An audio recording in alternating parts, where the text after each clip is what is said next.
Halo, perkenalkan nama saya Nofrika Kridani dari kelas R7F. Saya akan membahas tentang analisis wacana tekstual. Analisis wacana tekstual menurut para ahli. Yang pertama, menurut Reseur dalam Sobur tahun 2009 pada halaman 53 menyatakan bahwa teks adalah wacana, berarti lisan yang difiksasikan ke dalam bentuk tulisan. Dalam definisi tersebut, secara implisit terlihat bahwa terdapat hubungan antara tulisan dengan teks. Apabila tulisan adalah bahasa lisan yang difiksasikan, maka teks adalah wacana yang difiksasikan ke dalam bentuk teks. Banyak orang mempertukarkan istilah teks dan wacana. Sebenarnya istilah teks lebih dekat pemaknaannya dengan bahasa tulis dan wacana pada bahasa lisan. Yang kedua, menurut Gaikuk dalam Erianto tahun 2009 pada halaman 9 berpendapat bahwa teks adalah sebuah bentuk bahasa, bukan hanya kata-kata yang tercetak di lembar kertas, tetapi juga semua jenis ekspresi, komunikasi, ucapan, musik, gambar, efek suara, dan sebagainya. Yang ketiga, menurut Van Dyck dalam Nababan tahun 1987 pada halaman 64 mengatakan bahwa teks bersifat konseptual.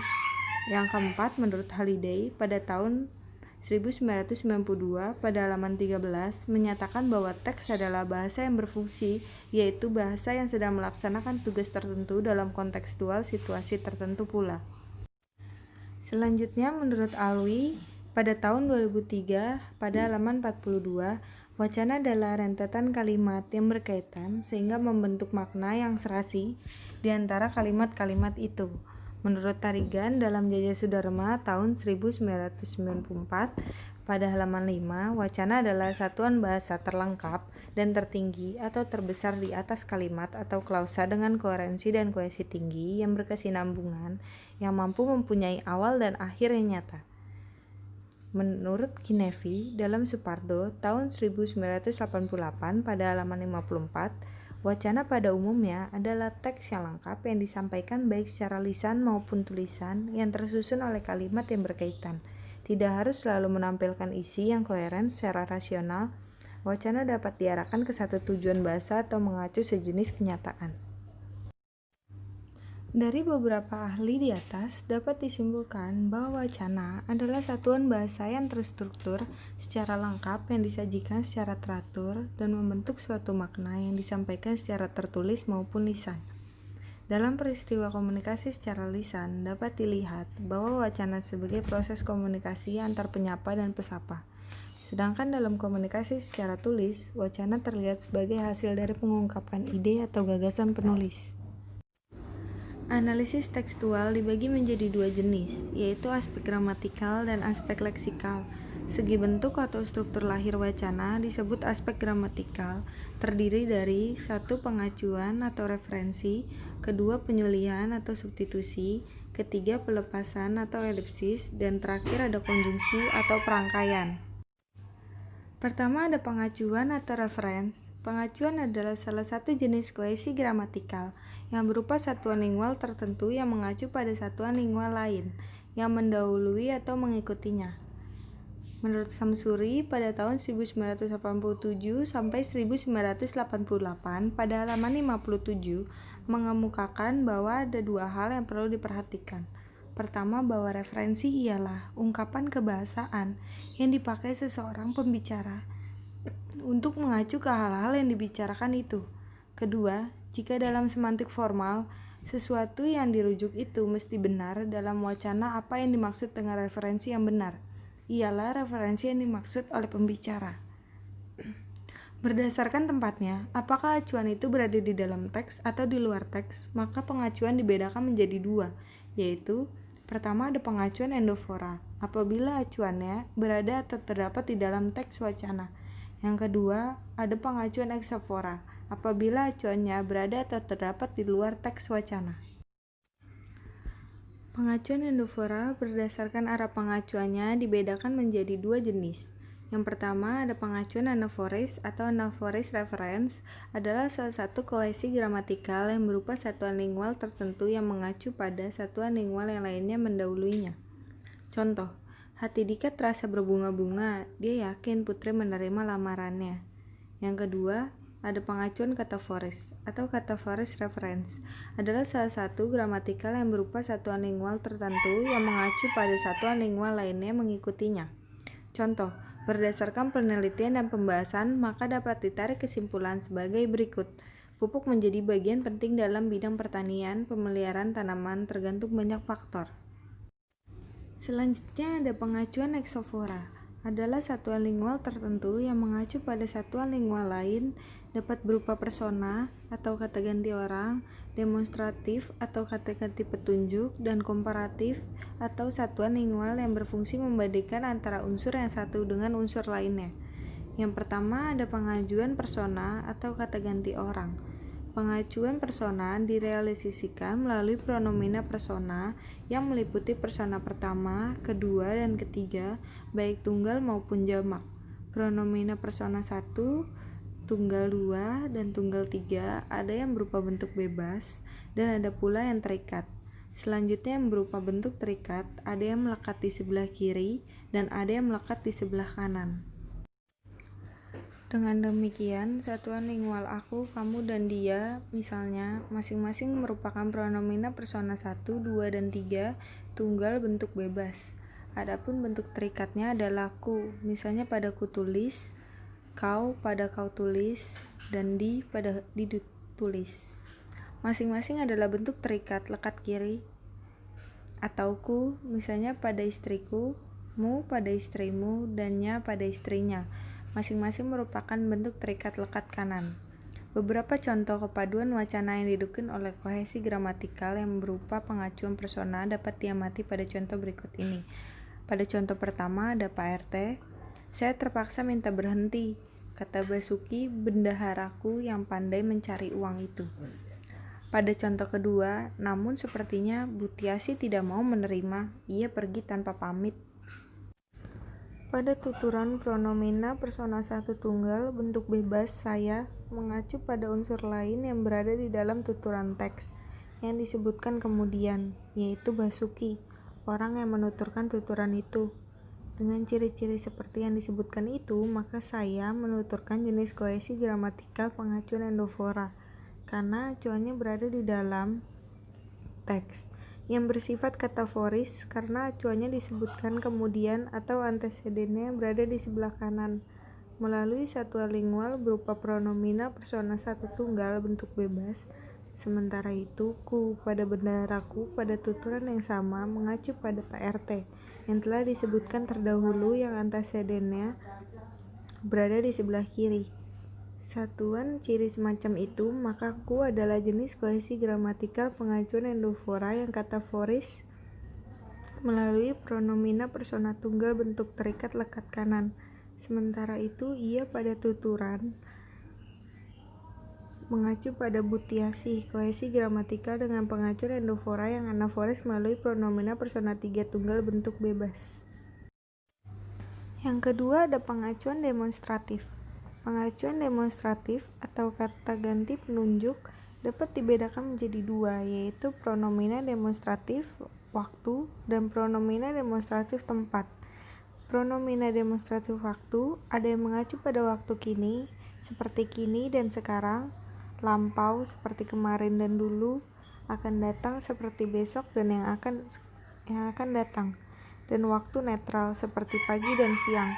Sementara itu, pronomina demonstratif tempat ada yang mengacu pada tempat atau lokasi yang dekat dengan pembicara, sini dan ini, agak jauh dengan pembicara, situ dan itu, jauh dengan pembicara, sana, dan menunjuk tempat secara eksplisit.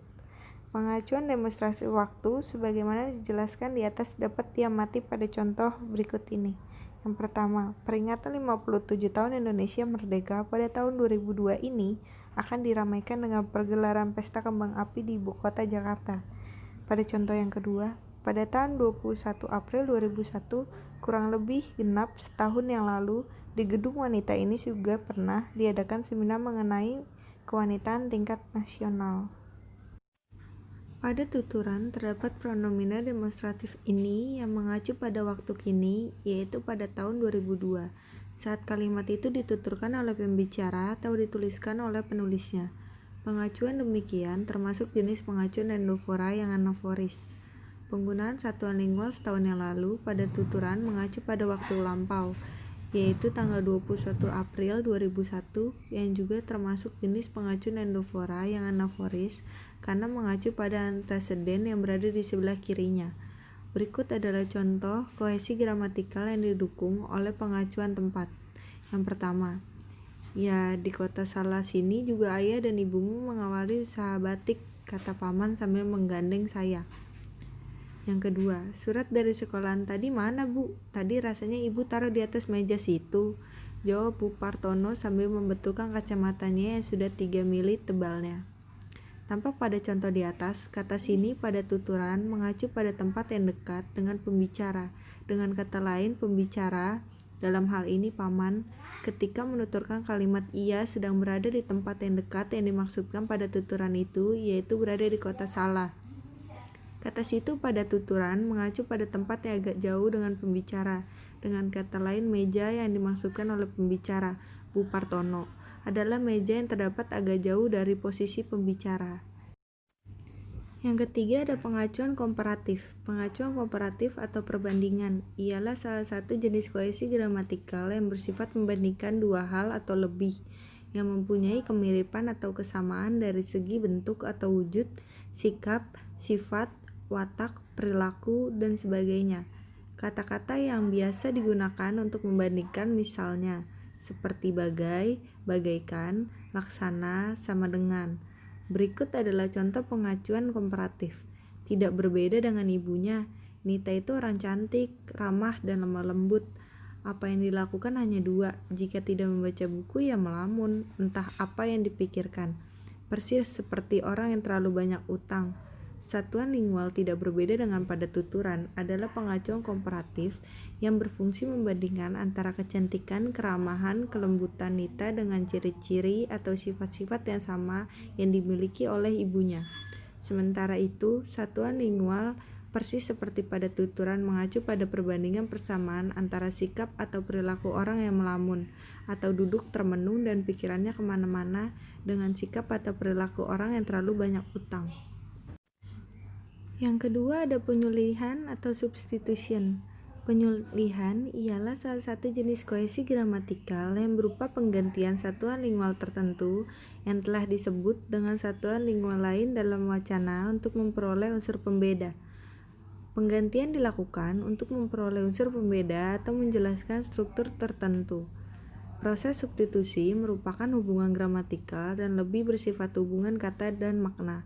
Dilihat dari segi satuan lingualnya, substitusi dibedakan menjadi substitusi nominal, verba, frasal, dan klausal. Yang pertama ada substitusi nominal. Substitusi nominal adalah penggantian satuan lingual yang berkategori nomina atau kata benda dengan satuan lingual lain yang berkategori nomina, misalnya kata gelar dan titel. Pada contoh berikut ini. Agus sekarang sudah berhasil mendapatkan gelar sarjana. Titel kesarjanaan itu akan digunakan untuk mengabdi ke nusa dan bangsa melalui sastranya. Pada contoh, satuan lingual nomina gelar yang telah disebutkan terdahulu digantikan oleh satuan lingual nomina pula, yaitu kata titel yang disebutkan kemudian.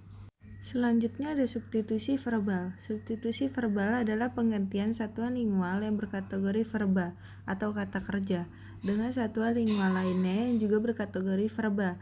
Misalnya, kata ceritakan digantikan dengan kata dongengkan. Substitusi semacam ini dapat diperhatikan pada tuturan berikut ini. Wisnu mempunyai hobi mengarang cerita pendek. Dia berkarya sejak masih di bangku sekolah menengah pertama. Pada contoh, tampak adanya penggantian satuan lingual berkategori verba mengarang dengan satuan lingual lain yang berkategori sama, yaitu berkarya. Ketiga, ada substitusi frasal. Substitusi frasal adalah penggantian satuan lingual tertentu yang berupa kata atau frasa dengan satuan lingual lainnya yang berupa frasa. Substitusi frasal ini misalnya tampak pada contoh berikut ini. Aku tidak meneruskan pertanyaanku. Ibuku juga tidak berbicara. Dua orang sama-sama diam. Tampak pada contoh kata aku dan pada kalimat pertama, ibuku pada kalimat kedua disubstitusi dengan frasa dua orang pada kalimat ketiga. Yang terakhir ada substitusi klausal. Substitusi klausal adalah penggantian satuan lingual tertentu yang berupa klausa atau kalimat dengan satuan lingual lainnya yang berupa kata atau frasa. Agar lebih jelasnya, perhatikan contoh tuturan berikut ini. S berkata, jika perubahan yang dialami oleh Anang tidak bisa diterima dengan baik oleh orang-orang di sekitarnya, mungkin hal itu disebabkan oleh kenyataan bahwa orang-orang itu banyak yang tidak sukses seperti Anang. T berkata, tampaknya memang begitu. Pada percakapan di atas, terdapat substitusi klausal, yaitu tuturan yang berupa satuan lingual klausal atau kalimat itu disubstitusi oleh satuan lingual lain pada tuturan T yang berupa kata begitu, atau sebaliknya, kata begitu pada tuturan T menggantikan klausal atau kalimat pada tuturan S. Setelah dicermati, contoh kohesi gramatikal melalui penyulian atau substitusi, baik substitusi nomina verba, frasal maupun klausal, maka substitusi tersebut saling mendukung kepaduan wacana, juga mempunyai fungsi lain yang sangat penting. Dalam hal ini, penggantian satuan lingual tertentu dengan satuan lingual lainnya dalam wacana itu juga berfungsi untuk 1. Menghadirkan variasi bentuk, 2. Menciptakan dinamis narasi, 3. Menghilangkan kemonotonan, dan yang terakhir 4. Memperoleh unsur pembeda. Selanjutnya ada pelepasan atau elipsis. Pelepasan atau elipsis adalah salah satu jenis kohesi gramatikal yang berupa penghilangan atau pelepasan satuan lingual tertentu yang telah disebutkan sebelumnya. Unsur atau satuan lingual yang dilepaskan dapat berupa kata, frasa, klausa, atau kalimat. Bentuk atau unsur yang dilepas dapat diperkirakan wujudnya dari konteks luar bahasa. Elipsis juga merupakan penggantian unsur kosong, yaitu unsur yang sebenarnya ada tetapi sengaja dihilangkan atau disembunyikan. Adapun fungsi pelepasan dalam wacana antara lain 1. Untuk menghasilkan kalimat yang efektif, 2. Efisien, yaitu untuk mencapai nilai ekonomis dalam pemakaian bahasa, ketiga mencapai aspek kepaduan wacana, keempat bagi pembaca atau pendengar berfungsi untuk mengaktifkan pikirannya terhadap hal-hal yang tidak diungkapkan dalam satuan bahasa, dan kelima, untuk kepraktisan berbahasa, terutama dalam berkomunikasi secara lisan. Gaya penulisan wacana yang menggunakan elipsis biasanya mengandaikan bahwa pembaca atau pendengar sudah mengetahui sesuatu, meskipun sesuatu itu tidak disebutkan secara eksplisit. Untuk itu, perhatikan contoh berikut ini. Budi seketika itu terbangun, menutupi matanya karena silau, mengusap muka dengan sapu tangannya, lalu bertanya, "Di mana ini?" Pada tuturan, terdapat pelepasan satuan lingual yang berupa kata, yaitu Budi, yang berfungsi sebagai subjek atau pelaku tindakan pada tuturan tersebut. Subjek yang dilepaskan sebanyak 3 kali, yaitu sebelum kata menutupi pada klausa kedua, sebelum kata mengusap pada klausa ketiga, dan sebelum kata lalu atau di antara kata lalu dan bertanya pada klausa keempat. Di dalam analisis wacana, unsur yang dilesapkan itu biasa ditandai dengan konstituen 0 atau 0.